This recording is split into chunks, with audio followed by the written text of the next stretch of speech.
따라서 할까요? 은혜의 선순환을 만들어야 한다. 선순환이라는 말이 있지요. 좋은 현상이 끊임없이 계속해서 되풀이되고 반복되는 것을 선순환, 그렇게 이야기를 합니다. 그러면 나쁜 현상이 끊임없이 반복되는 걸 뭐라고 이야기합니까? 악순환이라고 하죠. 그래서 경제학의 빈곤의 악순환이라는 말이 있습니다. 후진국에서는 가난하기 때문에 자본이 형성되지 않고요, 자본이 없으니까 투자가 이루어지지 않습니다. 투자를 하지 못하니까 생산력을 높이지 못하고, 그러다 보면은 가난과 빈곤이 계속적으로 되풀이 된다는 겁니다. 그래서 나타나는 현상이 빈익빈 부익부 현상입니다. 부익부, 부자는 투자할 여력이 있기 때문에 투자를 하고, 투자를 하니 돈을 벌고 더 부자가 된다는 거죠. 그러나 빈익빈, 가난한 사람들은 뭐 좋은 어떤 아이디어를 가진다 할지라도 투자할 여력이 없습니다. 그러니 돈을 벌 수 있는 기회가 없고 더 가난하게 되는 거죠. 이런 빈익빈 부익부 현상이 바람직한 현상은 아닙니다만은 우리가 살아가는 이 땅의 세상에서는 사실 피할 수 없는 현상이지요. 여러분, 잘 되는 식당을 보십시오. 어떻습니까? 사람들이 많이 오니까 그날 신선한 재료를 가지고 음식을 만들어냅니다. 그러니 좋은 소문이 나고 사람들이 더 많이 오고. 안 되는 식당은 어떻습니까? 손님이 안 오니까 묵은 반찬이 나오잖아요. 여러분이 식당을 모르는 지역에 혹시 밥 먹을 일이 있어서 식당을 찾을 때 어떤 식당을 찾습니까? 안을 들여다보고 손님이 있는가 없는가 보고 식당 들어가잖아요. 그러니 손님이 없는 가게는 더 손님이 떨어지는 거죠. 이게 이제 악순환이라는 겁니다. 그러므로 중요한 것은 악순환의 고리를 끊는 것입니다. 빈익빈의 고리를 끊어야 하고 선순환의 흐름을 타야 하는 거죠. 그런데 영적인 면에 있어서도 선순환이 있습니다. 그리고 악순환이 있습니다. 예수님께서 마태복음 25장의 달란트 비유를 말씀을 하시면서 한 달란트 받았던 자가 게으르고 다른 사람을 비교하고, 그래서 한 달란트를 땅에 묻어두었을 때 주인이 와서 계산을 하면서 뭐라고 이야기를 합니까? 이 악하고 무익한 종아, 책망하시면서 그 한 달란트를 빼앗아서 5달란트 가진 자에게 줍니다. 그러면서 뭐라고 이야기합니까? 무릇 가진 자는 더 받아 풍족하게 될 것이다. 5달을 받아서 열심히 일을 해서 5달란트를 남긴 그에게 1달란트를 더 주면서 하시는 말씀입니다. 영적인 것에서도 선순환이 있다는 겁니다. 영적인 것에서도 악순환이 있다는 거죠. 이런 악순환을 보여주는 대표적인 시대가 사사시대입니다. 이스라엘 백성들이 가나안 땅에 완전히 정착하고 난 이후에 하나님께서 사사를 세워서 이스라엘 백성들을 지도하게 합니다. 그런데 이 사사는 하나님께서 필요한 때에 그때마다 세워서 이스라엘 백성들을 재판하고 그리고 영적으로 인도하는 지도자로 세운 사람입니다. 그런데 이 사사 시대가 영적으로 또 도덕적으로 가장 타락하고 어두웠던 시대입니다. 다시 말하면은 영적인 악순환이 반복되는 시대였습니다. 이스라엘 백성들이 40년의 광야 생활을 마치고 가나안 땅에 들어가 정착하면서 그들에게 평안의 때가 왔습니다. 그런데 이스라엘 백성들은 이 평안의 때가 계속이 되어지자 그 평안이 하나님이 주신 것임을 잊어버립니다. 그래서 우상을 섬기고 하나님을 떠나버리죠. 그러자 하나님께서 그 백성을 징계하시면서 그들이 쫓아내지 못했던 가나안 민족들을 가시로 삼으셔서 이스라엘 백성들을 힘들게 하죠. 이런 고통 속에서 이스라엘 백성들이 기도하고 하나님께 부르짖습니다. 그럴 때 하나님께서 그들을 불쌍히 여기시고 사사를 세워주십니다. 사사를 통해서 그들을 권케 하시고 그들에게 평안을 주십니다. 그런데 문제는 이런 평안의 때가 계속 되자 그들은 또다시 그 평안이 하나님이 주신 것을 잊어버리고 우상을 섬깁니다. 그럼 하나님은 그들을 또다시 징계합니다. 그들은 징계 속에서 또다시 하나님께 기도하고 하나님은 사사를 세우고 건하시고 평안을 주십니다. 그러면 또다시 하나님을 떠나버립니다. 이런 악순환이 계속적으로 반복되는 것이 사사시대입니다. 한나는 사사시대의 사람입니다. 한나가 사는 시대가 사사시대였습니다. 한나가 난 아들 사무엘이 마지막 사사입니다. 한나는 이런 사사시대의 악순환 속에서 그 악순환의 고리를 끊고 은혜의 축복의 선순환을 이룬 사람입니다. 무엇보다도 그가 낳은 아들 사무엘이 악순환의 사사시대를 끝내고 이스라엘의 왕정시대를 열게 됩니다. 오늘 말씀을 통해서 어떻게 하면 이런 악순환의 고리를 끊고 은혜의 선순환을 이룰 수 있을까 하는 것을 살펴보려고 합니다. 그 첫 번째는 한번 따라할까요? 하나님의 은혜를 잊지 않아야 한다. 복습 한번 해볼까요? 사무엘상 1장 1절로부터 첫 번째 설교한 제목이 뭔지 기억나십니까? 네. 뭐죠? 감사합니다. 잊어주셨어요. 한나의 불임이죠. 좋은 가문에 좋은 남편을 만나 남편의 큰 사랑을 받고 살아가는 한나였음에도 불구하고 그 삶이 행복하지 않았습니다. 이유는 자식이 없었기 때문입니다. 자식이 없는 것도 불행하지만은 한나에게 더 큰 고통은 자식들을 주릉주릉 낳은 둘째 부인 브닌나의 괴롭힘이었습니다. 이 괴롭힘이 한나를 견딜 수 없게 만들었죠. 한나의 불임입니다.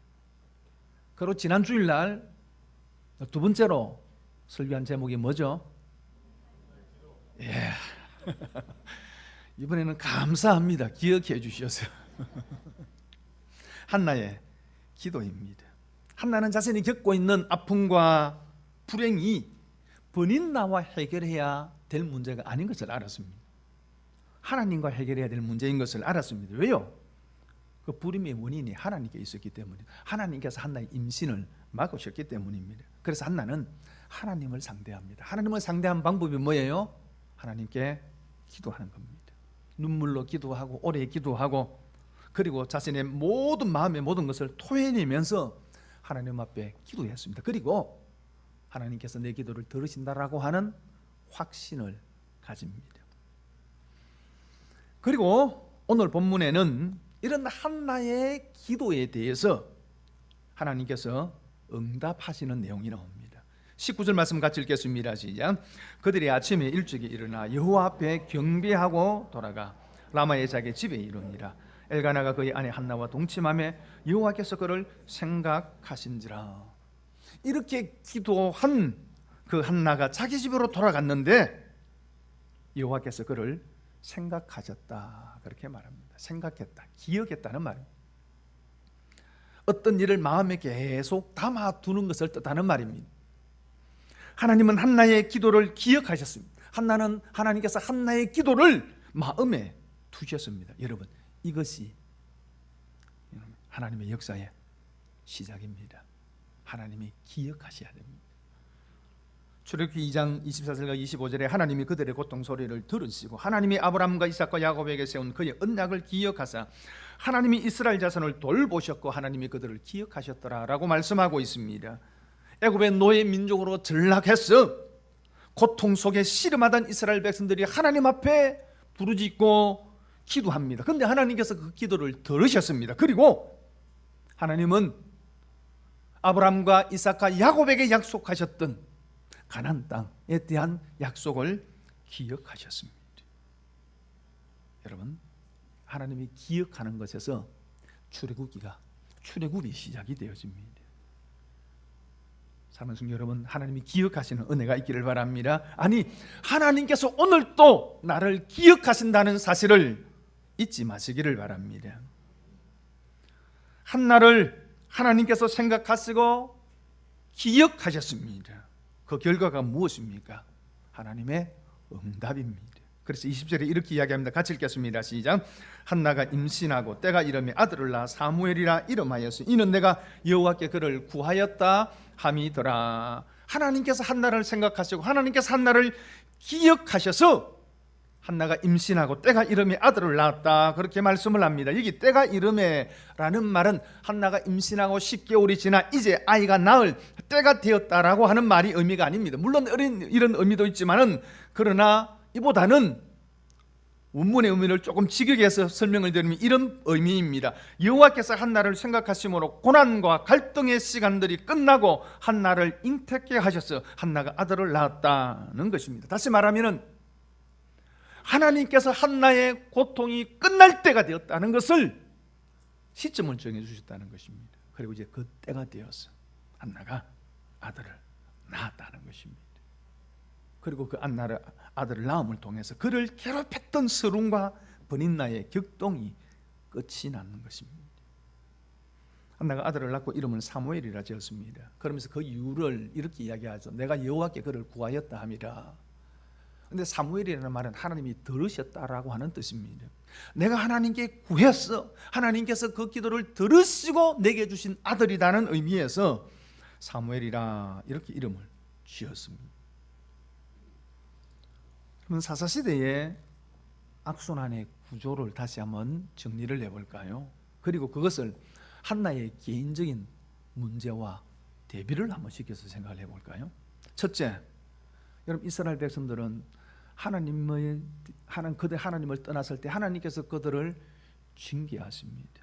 이방 민족들을 통해서 압제를 당하게 하고 고난 속에 거하게 하시지요. 여러분, 이것이 뭘로 비유가 됩니까? 한나의 불임입니다. 사실 하나님께서 사무엘상 1장에 한나의 불임을 통해서 뭘 말씀하시느냐 그러면, 한나가 겪고 있는 그 아픔의 문제를 통해서 이스라엘이 겪고 있는 영적인 불임에 대해서 하나님께서 말씀하시는 거예요. 그리고 두 번째로는 이스라엘 백성들의 기도입니다. 그런 압제 속에, 어려움 속에 그들이 하나님께 기도하고 하나님께 부르짖습니다. 한나 역시 그가 가지고 있는 불임의 아픔과 문제 때문에 하나님께 기도합니다. 그리고 세 번째, 하나님께서 이스라엘 백성들의 기도를 들으시고 사사를 보내어서 그들을 구원하시고 그들에게 평안의 때를 주십니다. 마찬가지로 하나님께서 한나의 기도를 들어주시고 그에게 아들을 주셨습니다. 하나님께서 그의 기도에 응답하셨습니다. 여기까지는요, 이스라엘의 고통의 악순환과 한나 개인적인 삶이 다르지 않았습니다. 그렇다면 무엇이 사사시대의 그 악순환의 고리를 만들었고, 무엇이 한나의 삶을 은혜의 선순환으로 만들었느냐라는 거예요. 똑같은데 다른 것은 그 다음 마지막 한 가지였습니다. 그런 하나님께서 주시는 평안 속에서 이스라엘 백성들은 하나님 잊어버립니다. 이스라엘 백성들의 망각입니다. 평안을 주신 분이 하나님이라는 사실을 그들은 잊어버립니다. 그리고는 우상을 섬기고 하나님을 떠나버립니다. 저도 나이가 조금 들면서 잘 잊어버립니다. 그래서 가능하면은 메모를 하려고 예를 쓰는데, 그래서 폰에다가 이렇게 메모를 합니다.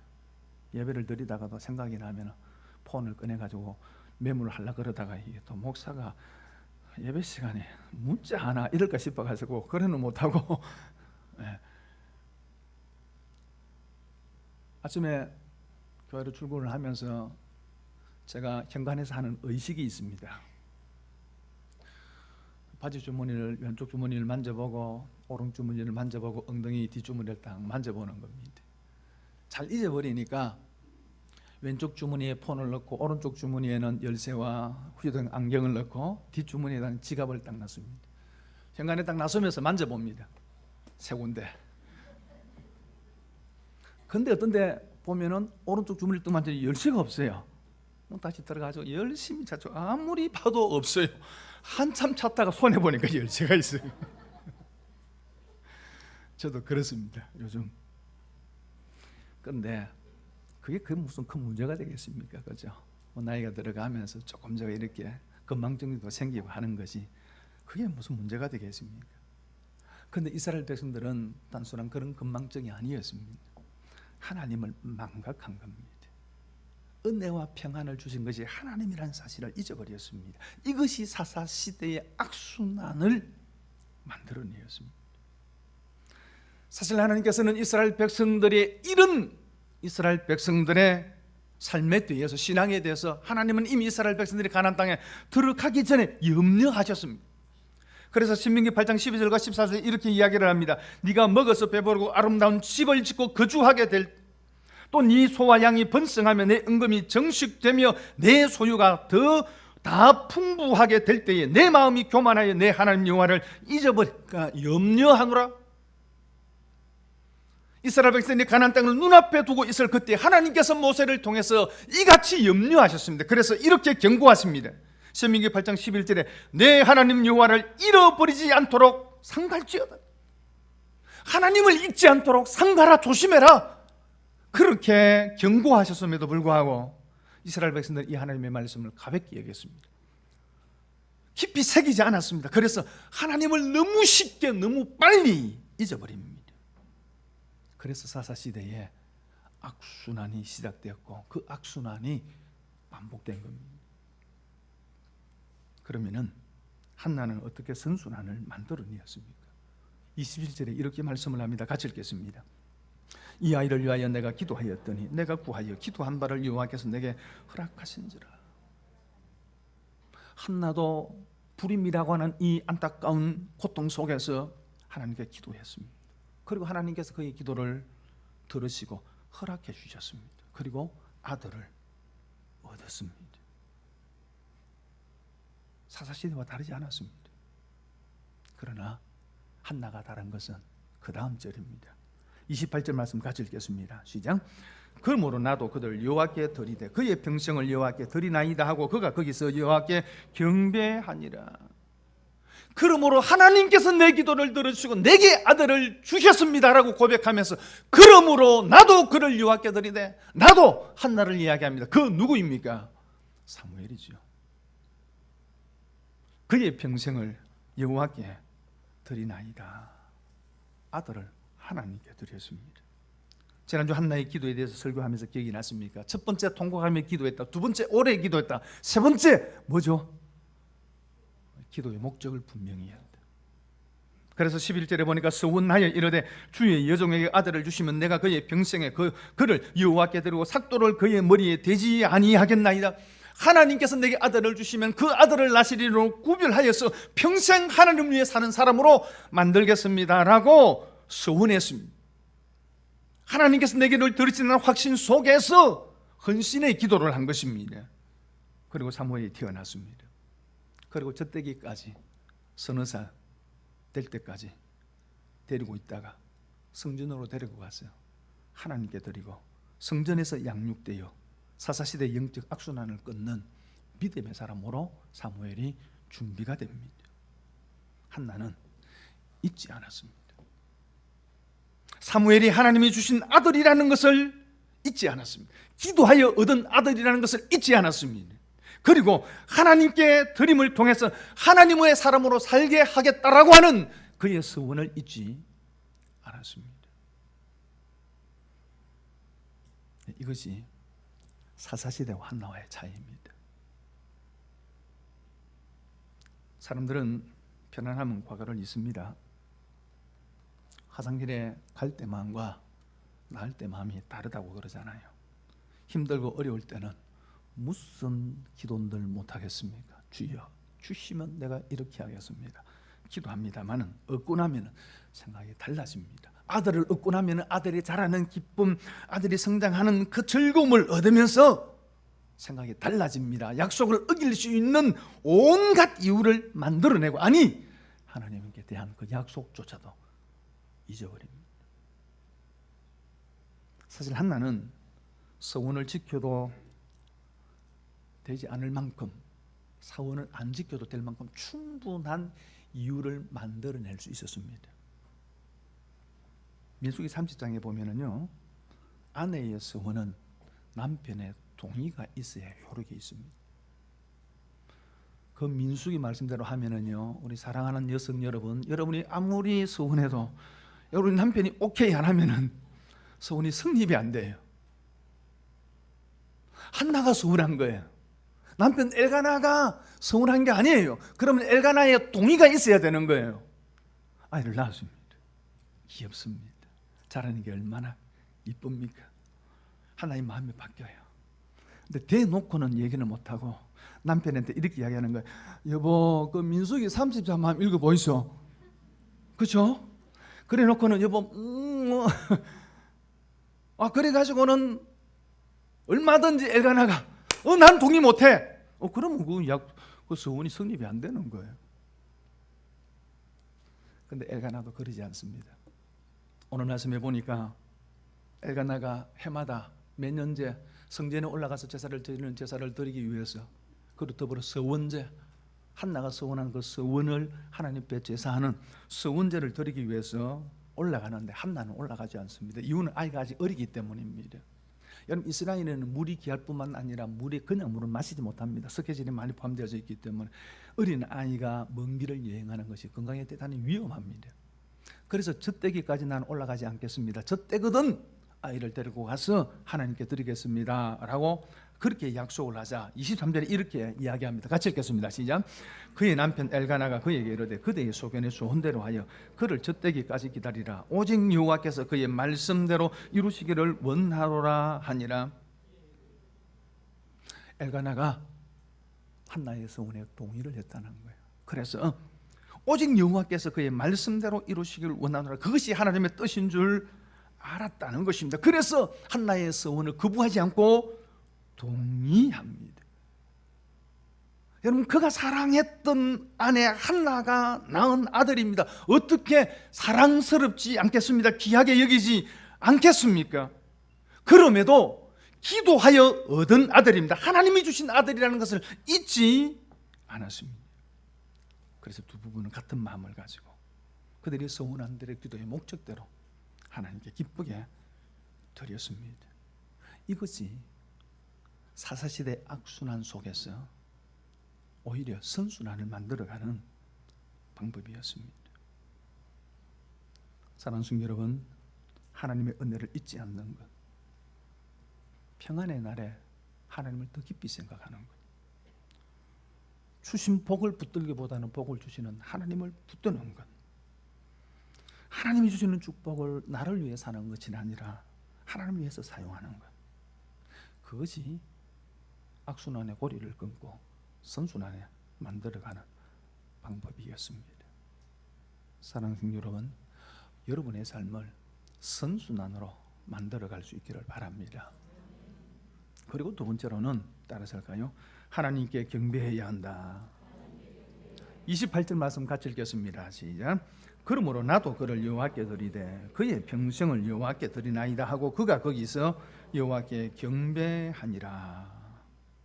경배라는 말은 엎드려, 굽혀, 절하다라고 하는 뜻을 가지고 있는 말입니다. 상대방에게 어떤 존경이나 경외심을 표하는 행동을 나타내는 말이지요. 특별히 하나님 앞에 제사 드리는 행위를 하나님께 경배한다, 그렇게 표현합니다. 요즘으로 이야기하면 예배이지요. 그런데 1장에서 이 예배 경배라는 말이 3번 나옵니다. 먼저 3절에 이렇게 말씀을 합니다. 같이 읽겠습니다. 이 사람이 매년 자기 성읍에서 나와서 실로에 올라가서 만군의 여호와께 예배하며 제사를 드렸는데 엘리의 두 아들 홈니와 비느하스가 여호와의 제사장으로 거기에 있었더라. 한나의 고통과 아픔이 시작되는 사건의 시작점입니다. 그때도 그들은 하나님께 예배했습니다. 하나님께 경배합니다. 그리고 19절입니다. 같이 읽겠습니다. 시작. 그들이 아침에 일찍이 일어나 여호와 앞에 경배하고 돌아가 라마의 자기 집에 이르니라. 엘가나 그의 아내와 한나 동침하며 여호와께서 그를 생각하신지라. 이제 한나가 하나님 앞에 눈물로 통곡하며 기도하고 하나님의 응답을 확신했습니다. 그리고 하룻밤을 보내었습니다. 여러분, 밤에 뜨거워도요, 아침에 자고 일어나면 식을 때가 참 많습니다. 그런데 한나는 하나님의 응답을 확신하고 그리고 하나님 앞에 경배하고 자기 집으로 돌아갔습니다. 사건의 해결점이죠. 아픔의 해결점입니다. 그때도 그들은 하나님을 경배합니다. 그리고 오늘 세 번째 28절입니다. 하나님께서 기도를 통해서 하나님께 주신 그 아들을 하나님께 드리고 난 이후 그들은 다시 하나님 앞에 경배합니다. 어쩌면 서운할 수 있습니다. 하나님께 드렸지만 미련이 남을 수도 있고 인간적인 허전함을 가질 수 있습니다. 그러나 그들은 그때도 하나님을 예배합니다. 여러분, 한나의 가정은 문제 속에서도 하나님을 경배합니다. 그 문제가 해결되었을 때도 하나님을 경배합니다. 자신들의 서원과 헌신을 지키면서도 하나님께 경배합니다. 언제나 늘 항상 하나님을 예배하는 사람들이었습니다. 이런 삶을 살아갈 때에 여러분, 사무엘상 1장 28절은 새로운 전환점이 되어집니다. 한나의 얘기가 1장으로 끝나는 것이 아닙니다. 하나님께 드린 아들 그 사무엘이 성전에서 아름답게 자라서 어떻게 이스라엘 백성 안에서 하나님을 위한 귀한 도구로 쓰임받는지 하는 얘기들이 계속됩니다. 그리고 2장 21절에는 이렇게 말씀을 합니다. 같이 읽겠습니다. 여호와께서 한나를 돌보시사 그로 하여금 임신하여 세 아들과 두 딸을 낳게 하셨고 아이 사무엘은 여호와 앞에서 자라니라. 그런데 사무엘로 끝난 것이 아니라는 그 말입니다. 아들 셋과 아들 둘을 더 낳았다 그렇게 말씀하고요. 그리고 사무엘은 어리지만은 하나님 앞에서 아름답게 자라갔다는 겁니다. 여러분, 또 다른 축복을 불러온 것입니다. 축복과 은혜의 선순환을 불러왔다는 거예요. 사랑하는 여러분, 오늘도 저와 여러분의 삶에 이런 선순환의 역사가 이루어질 수 있기를 바랍니다. 그러기 위해서 여러분 힘들 때 기도하십시오. 어려울 때 기도하십시오. 그리고 하나님께서 응답을 주셨을 때에 그 응답이 하나님의 은혜임을 잊지 마시기를 바랍니다. 하나님의 역사인 것을 마음에 간직하시기를 바랍니다. 그리고 혹 여러분이 기도하는 가운데 하나님께 약속하신 것이 있다면 그 약속을 잊지 마시기를 바랍니다. 그리고 하나님의 응답을 또 다른 헌신의 기회로 삼으시기를 바랍니다. 그것이 선순환을 이루는 방법입니다. 그리고 하나님을 예배하십시오. 고통 속에서도 예배하십시오. 고통이 시작되었을 그 지점에서도 하나님께 예배하시고 그 고통이 해결되었을 때도 하나님을 예배하십시오. 그래서 하나님께 주시는 축복을 또 다른 축복의 기회로 삼으시기를 바랍니다. 그래서 은혜의 선순환을, 축복의 선순환을 이루어가는 저와 여러분의 삶이 될 수 있기를 축원을 드립니다.